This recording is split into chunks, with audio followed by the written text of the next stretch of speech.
कोटड़ीअ जे खानपुर वारे इलाइक़े मां 9 ॾींहं अॻु मुबैना तौरु अगवा थियल मासूम नीगरी सोनिया खोसो जी बाज़ियाबीअ लाइ संदसि वारसनि ऐं सियासी समाजी धुरनि पारां कोटड़ीअ जी हिरण चौक खां एहतजाजी रैली कढी अलमदीना चौक ते धरणो हणी नीगरीअ जी बाज़ियाबीअ लाइ ज़ोरदार नारेबाज़ी कई वई।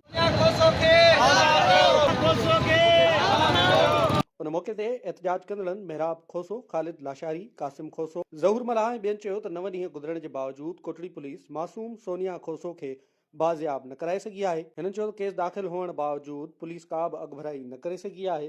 हिननि मुतालबो कयो त फौरी तौर ते मासूम नीगरी सोनिया खोसो खे बाज़ियाब करायो वञे, ॿी सूरत में एहतजाज जो दायरो वधायो वेंदो। कच्चे जा धाड़ेल कच्चे मां धाड़ेलनि खां पुलिस जेकी बरामद कराए थी पठान जेके अफगानिस्तान मां था अचनि, किथां था अचनि, उहे अची करे पंहिंजी छोकिरी बाज़ियाब कराइनि था। उहा छोकिरी बाइज़त उन्हनि खे मिले थी। असांजी छोकिरी खे 9 ॾींहं थिया आहिनि, मासूम आहे, 3 सालनि जी आहे, सगीर आहे, ॻाल्हाए बि नथी सघे, उन लाइ का शइ बि न कई अथनि। गुज़िरियल जेको 10 ॾींहंनि खां ही जेके दरपद लॻा पिया आहिनि, खोसा बिरादरी जे जेको नीगर आहे नंढड़ी 3 सालनि जी आहे, 10 ॾींहंनि खां लापता आहे। पुलिस FIR दाख़िल करे हिकिड़े कुंड ते उछलाए छॾी आहे, न उन ते का कमेटी जोड़ी वई आहे, न ई उन ते उनखे अॻु भरो को कयो वियो आहे। हीअ वीचारा हुतां पोस्ट ते धिका झलंदा, केॾीमहिल हुन ते केॾीमहिल हुन थाणे ते, को बि रिस्पॉन्स नथो मिले। असां मुतालबो था कयूं SSP जामशोर खां, DIG हैदराबाद खां, IG सिंध खां त फुल फोर असांजी सोनिया खोसो खे बाज़ियाब करायो वञे, न त हीअ इतिजाज तव्हांखे वार्निंग आहे। असां हाईवे बि बंदि कंदासीं, थी सघो DIG ऑफिस हैदराबाद जे अॻियां बि असां धरणो हणंदा। एहतजाज असांजी मासूम न्याणी खोसा बिरादरी जी सोनिया, जंहिंखे अॼु 8 ॾींहं गुज़री विया आहिनि, त पुलिस कख भञी बीणो न आहे कयो, न ई त हुनजे वारसनि खे को आथत ॾिनी आहे।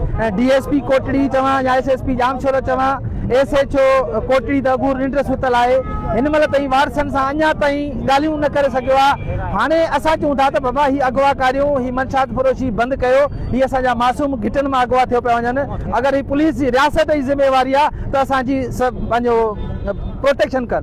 अगरि असांजा मासूम ॿार ईअं अगवा थींदा रहंदा त पोइ असां लाज़मी आहे अॼु ही रोडनि ते आहियूं। 48 कलाकनि जे अंदरि SSP Jamshoro, DSP Kotri, SHO Kotri अगरि हिन सोनिया खे बाज़ियाब न कराईंदो त असां ही हाईवे बंदि कंदासीं। SSP जामशोरो साहब खे गुज़ारिश कंदासीं त मासूम सोनिया खोसो खे फिल फोर आज़ादु करायो वञे। हिते एजेंसीज़ कमु थियूं कनि, हिते लॉ एनफोर्सिस जे तमामु इदारा कमु था कनि, उन बावजूदि असांजी न्याणी अॼु 8 ॾींहं मुसलसल हुननि जा वारिस तव्हांजे ऑफिसनि जा चकर काटींदा रहिया आहिनि, हुननि खे सिर्फ़ु आसरा दिलासा ॾींदा रहिया हो। हिन टाइम ते हुनजी सुभाणे परीं ईद आहे, हुननि जी ईद मातम में तब्दील लॻी पई आहे ऐं हींअर ताईं हुननि जो तव्हांजे कननि में जूं कान थी चुरे। सच पुछो त असांजी दिलि रत जा ॻोढ़ा थी ॻाढ़ी, छाकाणि त सोनिया खोसो सिर्फ़ु खोसनि जी न्याणी न, पर ही पूरी क़ौम जी न्याणी आहे।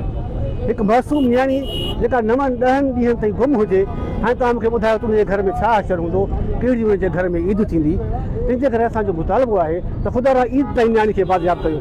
ऐं मुमकिन आहे हिते रियासती इदारा आहिनि, हिते फोर्सिस आहे, हिते पुलिस आहे, हिते हर शइ आहे, पोइ आख़िर छा हिन सरकार खां उहे अगवाकार जेके आहिनि उहे ॾाढा आहिनि।